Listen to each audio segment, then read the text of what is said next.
It's always an adventure with the Dallas Stars, but they hang on to take game 2 by a final score of 5-3, and we have a level series heading to Colorado on Saturday. Welcome to a game 2 reaction on Locked On Stars.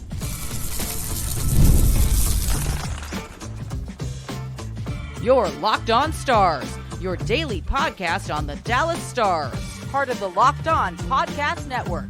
Your team every day. Howdy, Stars fans, and welcome back to another episode of Locked On Stars, part of the Locked On Podcast Network, your team every single day. It's a pleasure to be with you. I'm Joey Erickson, former producer of 105 Through the Fan. Please be sure to subscribe. We are free and available wherever you get your podcasts and on YouTube. And as always, thank you so much for making us a part of your day and making us your first listen. That was way too close for comfort towards the end, but the Dallas Stars hang on to take game 2 by a final score of 5-3. And look, you do not get style points at this time of year. The Stars did their job. They win game 2. The series is tied at 1 game apiece as we head to Colorado for game 3 on Saturday. I'll get into how no lead is safe in this series, especially when the Stars have a lead. But we first have to celebrate the offense that finally popped off. We've been waiting for some names to get on the score sheet, and boy, it happened in a big way. Unfortunately, it puts a little bitter taste in your mouth with the way the Stars closed out the game. But look, the job is done, and we're moving on to game 3. That's how we're going to view it here on today's episode of Locked On Stars, which is brought to you by Indeed. There is no I in team, but there is one in Indeed, and that's the hiring platform you need to build yours. Start hiring now with a $75 sponsored job credit to upgrade your job post at Indeed.com/lockedon. Terms and conditions apply. Need to hire. You need Indeed. Well, with a 4-goal lead heading into the third period, you would hope it would not have to come down to an empty net goal to make it 5-3 in order to secure the win. But that's what happened. More importantly, the Stars offense really showed up here tonight. And it leaves me asking the question, is Pete DeBoer playing mind games with us about Roope Hintz? He goes into this little soliloquy about how Roope may or may not be hurt. There's a lot more to the story, but boy, Roope Hintz looked extremely good. The best he's looked all postseason, and boy, did he have an offensive explosion, a 4-point night. He picks up a goal, 3 helpers, and then his fellow countryman Miro Heiskanen with a couple of power play goals. And in game 2, it really came down to a lot of self-inflicted wounds by Colorado, and the Stars took advantage of them.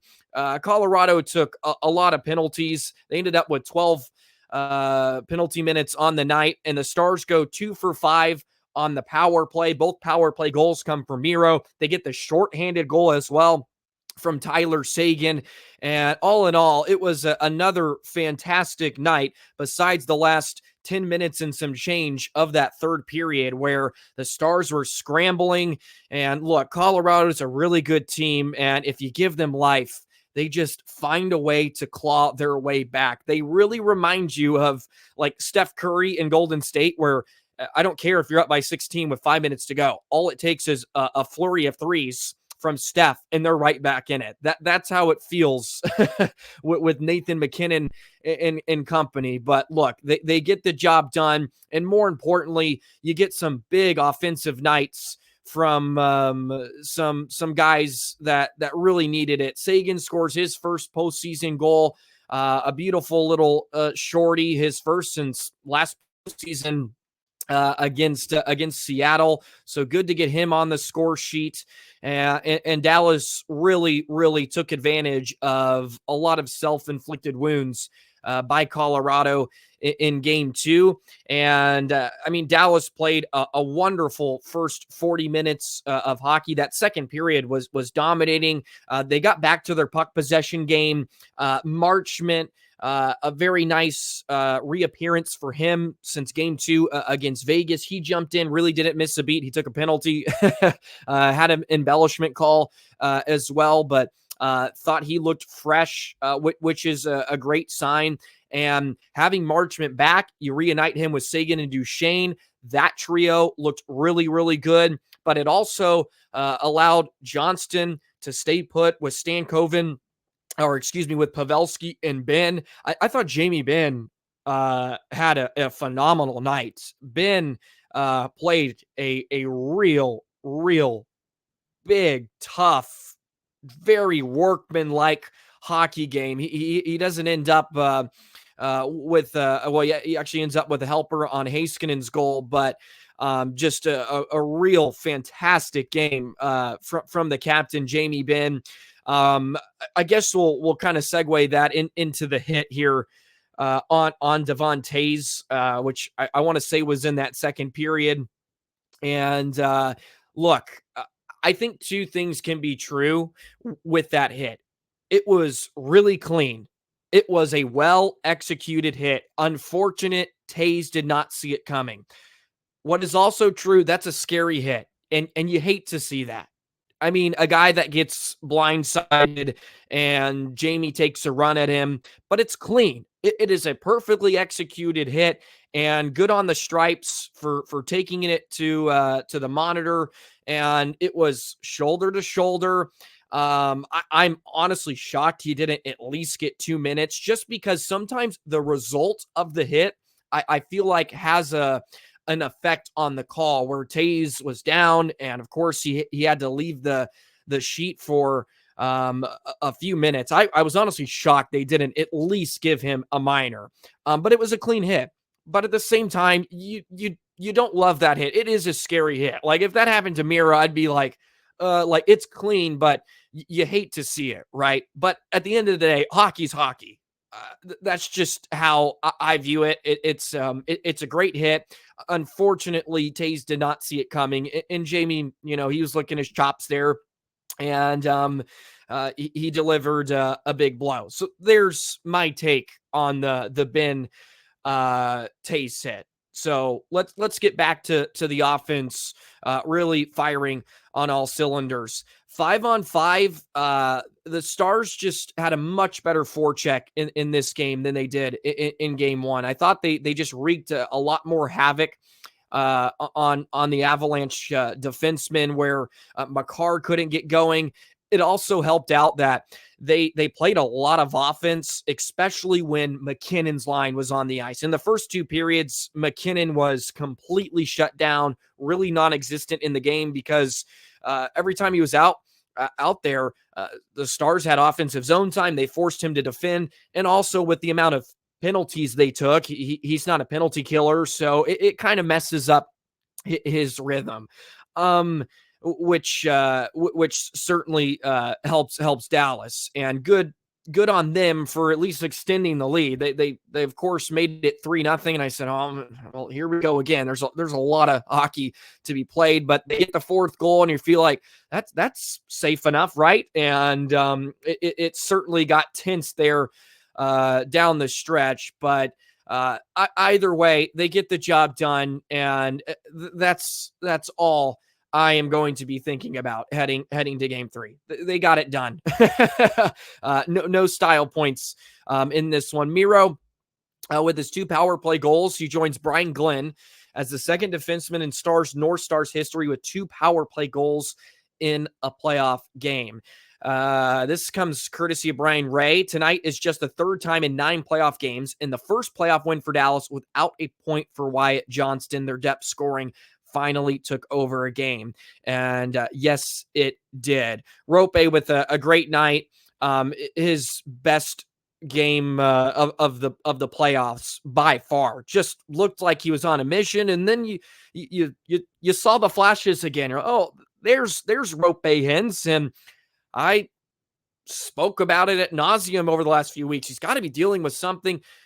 Maybe they were able to pump him full of something to make him feel really good, but he looked like himself in game 2, and maybe Pete DeBoer's just making stuff up to take all the eyes off of him. Maybe Colorado's hearing that, it's like, hey, we don't have to worry about 24 as much, and then he comes out and has a huge impact. But the Stars really got back to a much better puck possession game. They didn't outchance Colorado, though, 24-26.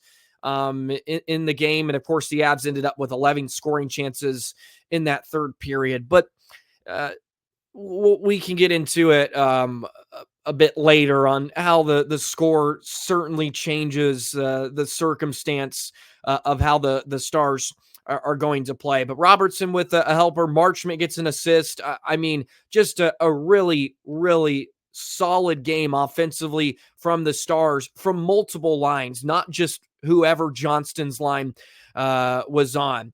I thought the fourth line had some great moments. I like the idea of having Faksa scratched. The series is going to be really, really fast, and it's just not going to be as tidy as it was against Vegas. And having Steele or Marchment in this series, or even Dellandrea, I think is going to bode well better for Dallas because fresh legs, they're quicker, and I think that is a better advantage for Dallas than Faksa, who I think thrives in a series like he does against a Vegas team. As the series wears on and maybe it becomes more physical, not as much space, depending on how these two teams decide to kind of defend each other. But it's really loosey-goosey. It's chaotic, and it feels like it's playing into the hands of Colorado. But the first two periods do not bear that out. I mean, that was all Dallas. It's hard to get the recency bias out of your mind watching that third period, but it was a dominating first 40 for the Stars, and we can't forget that. The final 20 is unacceptable either way, but they finished it off. They finished it off. They should have won game one after having a 3-goal lead. But look, you have to take them where you can get them sometimes. 31 shots on goal, a piece in the game, but special teams was the difference. And if you're the Avs, you have to be feeling pretty good. Like, we took 12 penalty minutes, we gave up 2 power play goals, a shorthanded goal, and we took them down to the wire. That is something that you didn't want to give them heading into game 3. If you shut it down, maybe it's a 4-1 game, you limit them to absolutely nothing in that third period. Through the first 2 periods, they had 18 shots on goal. If you gave them nothing in that third period, they don't have any momentum. They don't feel anything good about themselves heading into game 3. And maybe that's where Colorado can carry some swagger into their home rink, feeling like, hey, they let us back into that game, or we pulled ourselves back, guys. Like, we have their number. All it takes is for us to get on a roll. So that is where I will certainly have some concern. But look, series is tied. Stars did their job after losing game 1. They win game 2, and we're headed to Colorado tied. Let's get into the third period a bit more and how this Colorado team can just score at a drop of the hat and make things really interesting. And we'll do that in just a moment. Today's episode of Locked On Stars is brought to you by Policy Genius. Policy Genius is the country's leading online insurance marketplace. It saves you time and money so you can provide your family with a financial safety net starting today. With Policy Genius, you can find life insurance policies that start at just $292 per year for $1 million of coverage. Some options offer same-day approval and avoid unnecessary medical exams. Policy Genius helps you compare your options from top companies, and their team of licensed experts is on hand to help talk you through it. Talk to a team of award-winning agents who will walk you through the process step by step. You can easily compare quotes from America's top insurers in just a few clicks to find the lowest price. It's unbiased advice from licensed experts. They have no incentive to recommend one insurer over another, so you can trust their guidance. Thousands of 5-star reviews on Google and Trustpilot from customers who found the best fit for their needs. That's what it's all about. Finding your needs. So go ahead and check life insurance off your to-do list in no time with Policy Genius. Head to policygenius.com/LockedOnNHL or click the link in the description to get your free life insurance quotes and see how much you could save. That's policygenius.com/LockedOnNHL. NHL. Well, Dallas has a flair for the dramatic, and it's been that way all season long. It can turn into an adventure rather quickly, and we saw that here tonight in game two. Stars have a 4-0 cushion, and then Kiviranta scores 4 minutes into the third period. And I admit that got the hairs on the back of my neck to stand up. I said, that is not good, because it was sort of a nothing goal, just a shot from the point. It's tipped. Otter doesn't control his rebound, and then Kiviranta slaps it home, and it's just like, oh no, here we go again. It gives them a spark, and it also gives them ability to play McKinnon and Rantanen just constantly, because they're well rested, number one. So you get a heavy dose of Cale Makar and company. And of course, Duheim gets a goal, and then the Shushkin again late with the extra attacker to make it a 1-goal game. And it's just like, you are kidding me. This is going to turn into the most embarrassing loss ever in Dallas Stars postseason history. But hey, they get the 198-foot empty netter from Esa Lindell, and they're able to close it out. Oh, by the way, since you're speaking of the offense, I would be remiss to mention, what a play by Nils Lundqvist.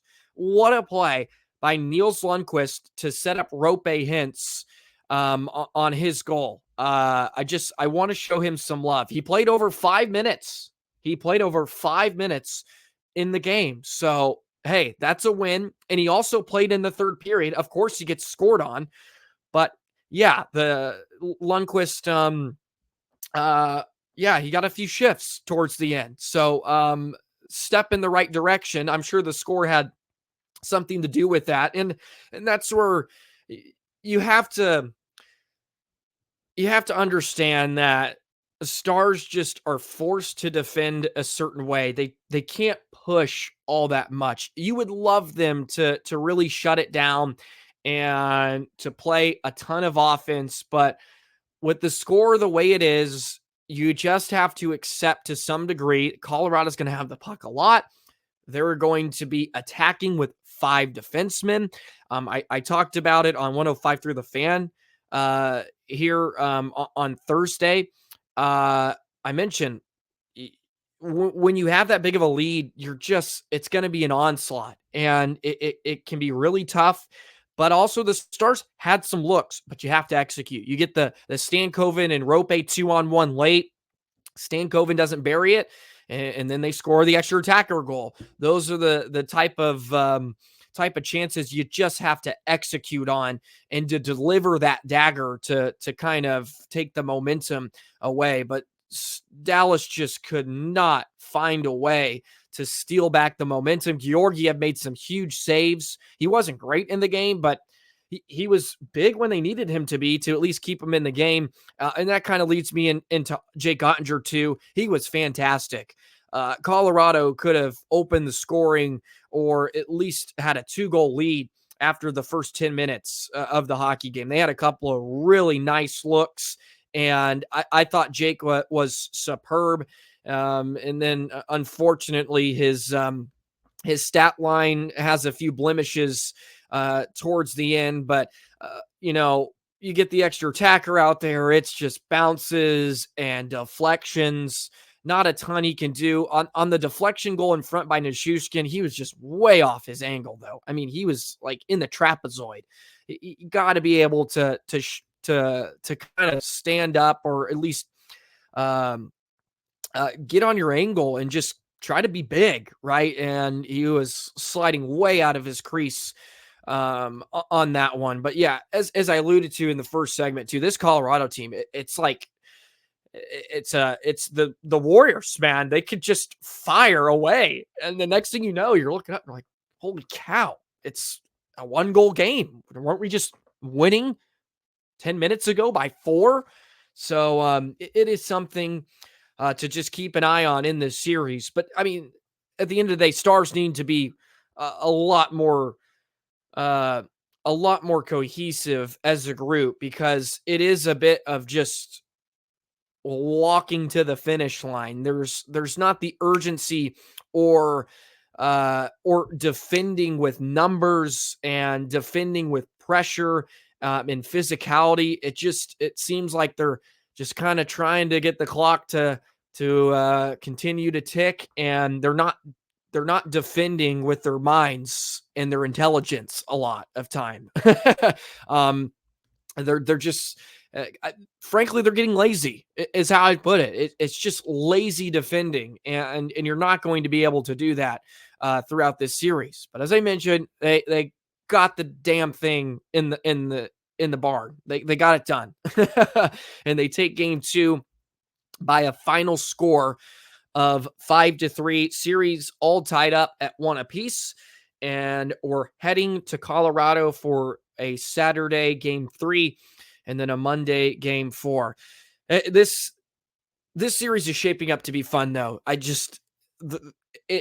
It's a lot different than Vegas, and you can feel that in the first 2 games. Just completely different style of play, and Colorado is the opposite of Vegas. It feels like, where it's just like they want to run and gun. They're obviously so special up front, but they give up their fair share of looks. And I think for the Avs, it's more about, hey, like, if we don't shoot ourselves in the foot, we should be okay in the series. I don't think Colorado's played their best. I don't necessarily believe that's the Stars' best. I think the Stars' best is what we saw against Vegas, where, yeah, the offense may have not been there as much as you would have liked, but defensively, like, that was some of the best defensive display from the Stars we've seen all year long. Just clinical stuff that's yet to come through against Colorado. But I think you gotta tip your cap sometimes. Colorado's special, more special offensively than Vegas was, even with all those additions they had at the deadline. You can't argue that. Colorado is pretty special. Alrighty, let's jump into the games in Colorado. Game 3. Oh, I'm worried about game 3. Heading to Colorado, Stars haven't had a lot of rest, and you got to deal with altitude now. And Colorado just feels like they're going to be a dangerous team here on Saturday. So that's my little statement. Let's dive into that a bit more in just a moment. Today's episode of Locked On Stars is brought to you by Indeed. There is no I in team, but there is one in Indeed, and that's the hiring platform you need to build yours. When you're hiring, you need Indeed. Indeed is a hiring platform where you can attract, interview, and hire all in one place. Instead of spending hours on multiple job sites searching for candidates with the right skills, Indeed has a powerful hiring platform that can help you do it all. And the best thing about it is it finds you quality candidates whose resume on Indeed matches your job description the moment they sponsor a job. So you don't have to worry about wasting your time. You get candidates that match the resume of your job requirements, so you know exactly the type of candidates you're getting and their quality. Even better, Indeed is the only job site where you only pay for applications that meet your must-have requirements. So start hiring now with a $75 sponsored job credit to upgrade your job post at Indeed.com/lockedon. Offer is good for a limited time. Claim your $75 credit now at Indeed.com/lockedon. Indeed.com/lockedon. Terms and conditions apply. Need to hire? You need Indeed. So game 3 on Saturday night in Denver, which is scheduled for, is it 8:30 again? I don't know off the top of my head. 9 o'clock, even better, because the central time zone does not exist to the NHL, so we get all these late games. Even though later on in this year, I want to say game 5 is a very reasonable time, so I'll show him some I'll show him some love there. Something lost, I think, in the first 2 games that I did not bring up as well was Colorado was the second best road team in the National Hockey League this season. So they were very good on the road. As much as I talk about Dallas being the best team away from the AAC, Colorado as well. So, I think there is something to be said for that. I think it's just the style of game they play, that gives the Stars some fits where it's just kind of helter-skelter out there, and then just all of a sudden it's in the back of your net. That's a style that Stars have never really been comfortable with this season. When the game gets chaotic and other teams are dictating play, it's a style that Dallas really, really struggles with. And they're going to have to find a way to try to wrap their arms around that, where Colorado is just looking to stretch the ice, throw pucks towards Otter, and they do a great job of trying to take his eyes away and getting in between the hash marks and just getting deflections. They do a great job at that. Stars did a great job as well in that department. Miro's second power play goal. I mean, you have Hintz and Benn taking the eyes away from Georgiev. So a lot of intriguing storylines in the first two games. One that hopefully we don't have to continually bring up here is the offense. Maybe that opens the floodgates for guys like Roope and Seguin. I thought the Duchesne line had their best game of the postseason. Would be interested to see their possession numbers. 57%. Corsi for 16. So yeah, they were putting pucks on net. Marchment just really helps out that line. Such an important forechecker. And he creates chances for Seguin and Duchesne with the way he battles and wins 50-50 pucks. And Dallas was just a bit hungrier in that aspect here of game two. Hintz with that 4-point performance, as I said, the fourth player in North Stars history with multiple 4-point games. Also game two in round one against Minnesota. He joins Bobby Smith, who has three, who did it in 3 games. Miro has a couple of 4-point performances as well. Roope, a 4.38 game score, as I mentioned. Miro was at 2.28, had a great night. Lindell was right behind him. They were able to level off some of the minutes, which was good news. And Miro played 24-39.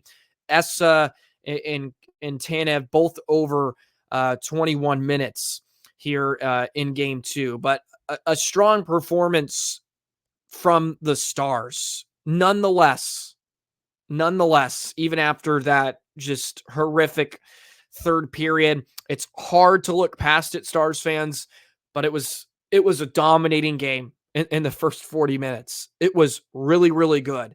They took it to him. They didn't let off on the pressure after the first period, which was good. After what we saw in game one, they pushed the lead to 4. You thought that was going to be good enough. Unfortunately, it became a butt clincher towards the end. But they take game 2, they level the series, and game 3 is intriguing. Colorado scares me for game 3. I want to say they really handled Winnipeg in game 3 when they went back home in their first round series. I'll have to confirm that just to make sure, because you go back, you get altitude. Yeah, they took down Winnipeg 6-2. They had 2 days of rest heading into game 3. That can get out of hand in a hurry, and it feels like a game where Dallas is really going to have to just kind of hold on and find a way to stick around. They haven't had to do that yet in the first 2 games, which is a great sign because they've played with some cushion. It's been Colorado that's had to get some huge stops from Georgiev and get a few to go and hang around. Dallas hasn't really had to do that. So I'm intrigued to see if Colorado gets out to a quick start, how Dallas responds playing from behind. They haven't had to do it yet in the series. At some point, you think you're going to have to trail in one of these games, and it very well could be game 3 heading to Colorado until Dallas maybe finds their legs. But they've played some decent games in Colorado this season. I don't think the regular season has anything to do with this series, unfortunately, or maybe fortunately. Besides Colorado comebacks, 4-goal leads are just the worst lead in hockey. Okay, that's just what it is. Every lead is becoming the new 2-goal lead. But the Stars take game 2, and they tie the series up. They tie it up, and that's where we're going to leave it today. Oh, it's not always pretty, guys. It's not always pretty. Alrighty, that wraps up today's episode of Locked On Stars. We're going to age a lot here in the next 6 days. And if they get by Colorado, it's going to be something. It's going to be something. But boy, it's fun when they're rolling. I'll tell you that much. It is fun. Just scoring left and right. Hey, Roope's back. Woo! A lot to look forward to and a lot to be concerned about. But that's the postseason. That's what makes hockey a beautiful sport. It's the most beautiful game. And we get treated to it every other night. Okay, follow Locked On Stars wherever you get your podcast. Hit the subscribe button, hit the notification bell, follow Locked On Stars on Twitter, along with Joey the Jet 19.